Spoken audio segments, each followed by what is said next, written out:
13th and South Topeka Boulevard. It happened at a residence there, again, around 10:30 this morning. What we know from authorities is that this situation is one where there were shots exchanged, and they have since informed us that there were 4 officers that were injured. 3 of them were with the Osage County Sheriff's Office.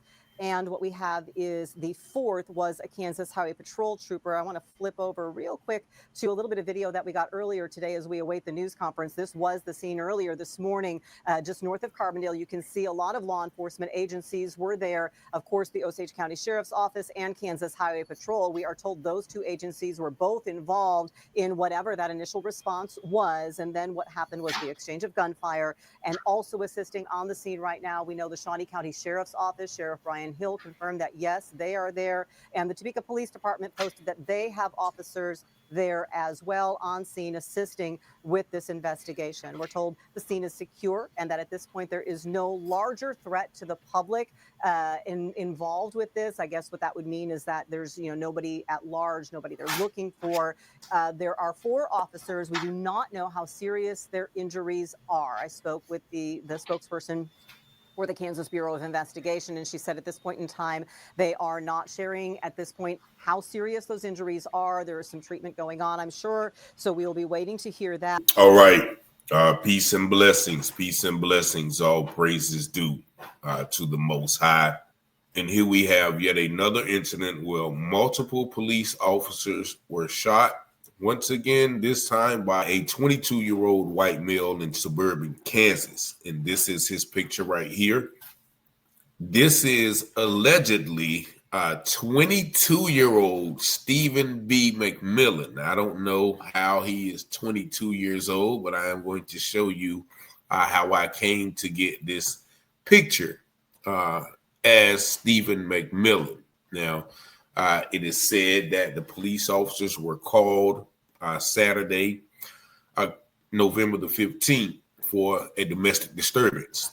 And they arrived to the location to find Stephen outside, in which they are describing an exchange of gunfire. I think Stephen was waiting on him to just open up fire because, once again, how do you hit 4 officers? But I'm going to show you some information about Stephen, which I've mentioned a lot of time in these cases, which should have let authorities know when they came that he was probably going to pop off. Nevertheless, he was also killed during the exchange of gunfire, where 4 officers were hit. He was also hit, and also his 77-year-old grandfather was hit. And this happened in Osage County in Kansas, and that county has a population of 97.22% white and only 0.22% black. So even if that is not the picture of Stephen, pretty sure that this was a white man who shot these officers while they were just doing their job. Why didn't Stephen comply?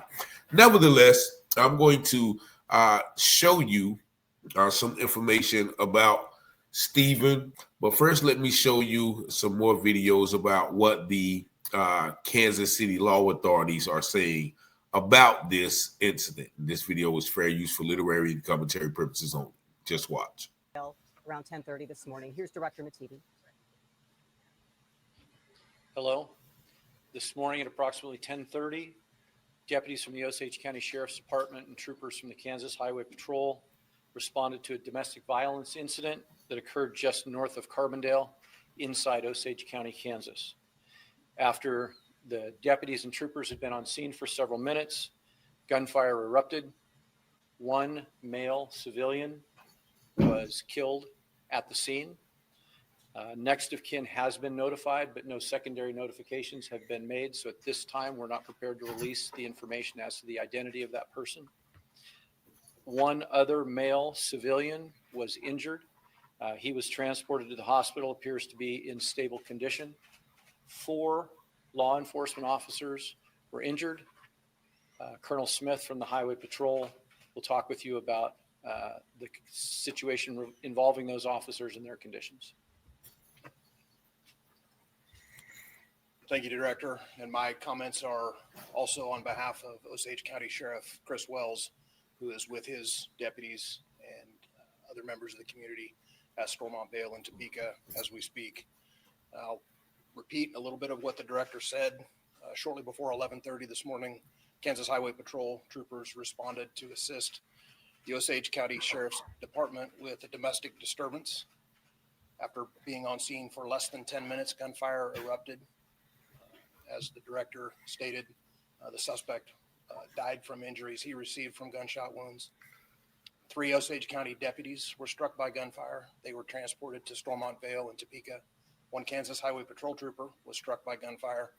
He was transported to Stormont Vale, but has since been transferred to KU Med in Kansas City to receive further treatment for some of his injuries. I think that's all I have to say, and I'll turn it back over to the director to wrap this up. All right, and we'll stop it right there because they didn't say too much more, very vague with their descriptions. But, you know, a couple of the deputies are still in the hospital, and according to him, they have, you know, some serious injuries. So this white boy, once again, this is reportedly 22-year-old Stephen B McMillan. Now, to that picture, he looks 45 years old. But nevertheless, how did we encounter that picture? Because, you know, they didn't show his picture. They barely gave, and they didn't even give his name in that. But a couple of articles that I read did give his name. And one of those articles was this Facebook post. And if you see this right here, this is, I guess, one of Stephen McMillan's friends. You see his name tagged in the post saying, "This is all a shock. Stephen McMillan, you're going to be missed, big guy.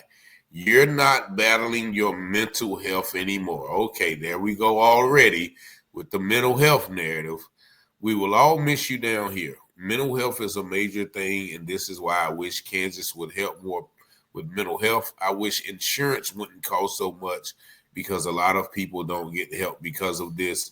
Sending prayers to the grandfather, the family, and the police officers that got hurt in this event. So because she mentioned the grandfather and police getting hurt, I would automatically assume that this is the Stephen McMillan that they are talking about in this article. Now let's go into the article.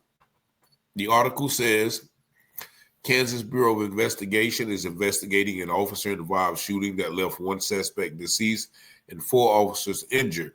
The Osage County Sheriff's Office requested the KBI conduct an investigation on Sunday, November the 15th at 10:49 a.m. The KBI agents and the crime scene response team responded to the scene. Preliminary information indicates that at 10:24 a.m., the Osage County Sheriff's Office and the Kansas Highway Patrol were dispatched to a domestic disturbance at 11222 South Topeka Avenue in Osage County after a female resident called 911. Law enforcement encountered a male suspect identified as Stephen M. McMillan outside the residence. During the encounter, gunfire was exchanged. 3 deputies and 2 KHPA troopers fired during the incident. In the shooting, 3 deputies, 1 trooper, the suspect, and a male resident were struck. The male resident was identified as the suspect's 77-year-old grandfather.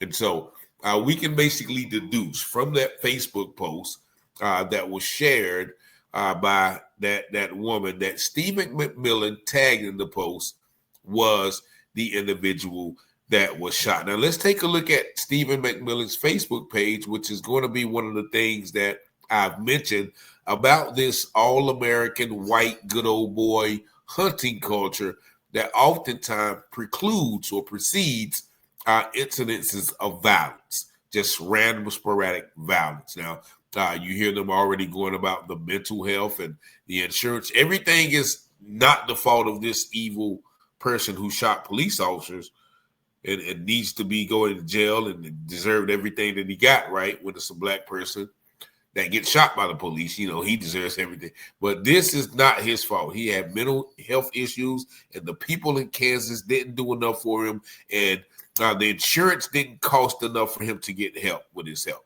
But what about this that we see? So if you go back up here and you click on Stephen McMillan, and if you see he lives in Carbondale, Kansas, let's take a look at his particular Facebook page. There he is. Stephen McMillan. And if you click on this picture, that is him in the woods with guns. In the woods with guns, allegedly. Now, once again, he looks much older than 22, but, evidently this is the Stephen McMillan who lives in Carbondale, Kansas. Now, look at him. He's in the woods with USA rifles, camouflage rifles. There's at least 3 rifles in that picture, right? And so let's go further down his Facebook page. And we can go down his page and just look. Okay, there he is out once again with the hunting crew or the killing crew.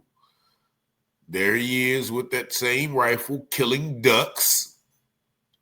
And this is something that, you're going to see throughout this page, where I guess that is when you see a law enforcement symbol with a red or a black stripe, that must indicate the death of a law enforcement. So here is, him giving honor to a falling honor guard. This is Wichita Fire Department. I guess somebody died there. Wichita Fire Department, and maybe he was a fire guy. I don't know. We're going to go through some pictures. There's another, I guess, fallen Conrad of the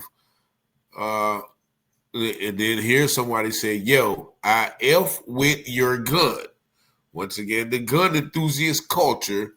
There he is with about 4 or 5 ducks that he's killed. Once again, that appetite for, and I guess that's him right there. Maybe he was a firefighter, and that is why he is paying homage to all of these Lee's Summit fallen. And here he is with a whole bunch of ducks that they've killed that day. The culture of killing. And, I guess he's, he was a fire person. And it's funny that he's paying homage to a fallen officer, and he tried to shoot 4 officers. And there's some more ducks killing him, I guess, in the fire team brigade. And there he's out, killing more ducks. So what can we deduce from his Facebook page? That, he had an appetite for killing. He had an appetite for death. And, in my opinion, once again, I'm not a hunter enthusiast, but, sooner or later, the animals and the deers and the ducks and the quails, they may not be enough to feel that appetite of destruction and death that I just have to kill. So when they made this call to the law enforcement because of a domestic dispute, I don't know who was it. They said his grandfather was shot. He just said, okay, don't worry about it. I've been killing things for the past 22 years. This is nothing. I'm fed up and I'm going to kill y'all too. But fortunately, these officers survived, or unfortunately for some, because I know a lot of times on this channel we share a lot of police misconduct and misbehavior, which kind of desensitize people to violence against police when we've seen so much violence from police amongst regular everyday citizens. But here's another incident of mass violence against police that has not been perpetrated by Black people, but somehow it's always the Black people that the police fear the most. Y'all tell me why in the comments. Y'all see the number 919-587-7782. Thank y'all for watching, liking, sharing, and subscribing to the channel. And as always, I pray you have peace and blessings. As the scripture says, all things that are hidden shall be revealed, and those things done in secret shall be exposed on the mountaintop. Let's go, Rich. Let's go. You watching Telehouse Publishing, breaking news coverage. Give you the truth before fake news throw mud in it. Before the jury decide and the judge discover it. You should tune in to Telehouse Publishing. Telehouse Publishing, breaking news coverage. The propaganda grammar, don't believe none of it. Before the jury decide and the judge discover it. You should tune in to Telehouse Publishing. Who keep the people informed? Stories abroad from literary work where the narrative's wrong. The research is always on point. The commentary is hard. It's Rich Teller raising the bar. Follow along. Shout out to FBA, still FTP. Big up NFAC and all my Black families. There's 3 sides to all stories. Which one you gon' believe? We run down on the false prophets when they come to deceive. 100% urban world news, current events. We don't like you don't know by now, look around, we the darkest hours. Cops squeezing hammers, cause they don't understand us. We stop and freeze with our hands to kill us off like cancer. Don't speculate before the facts on the case. Tell a house, set them straight by smoking rich investigators. You watching Telehouse Publishing, breaking news coverage. Give you the truth before fake news don't muddle it. Before the jury decide and the judge discover it, you should tune in to Telehouse Publishing. Telehouse Publishing, breaking news coverage. The propaganda grammar, don't believe none of it. Before the jury decide and the judge discover it, you should tune in to Telehouse Publishing. Negroes have listened to the trickery and the lies and the false promises of the white man now.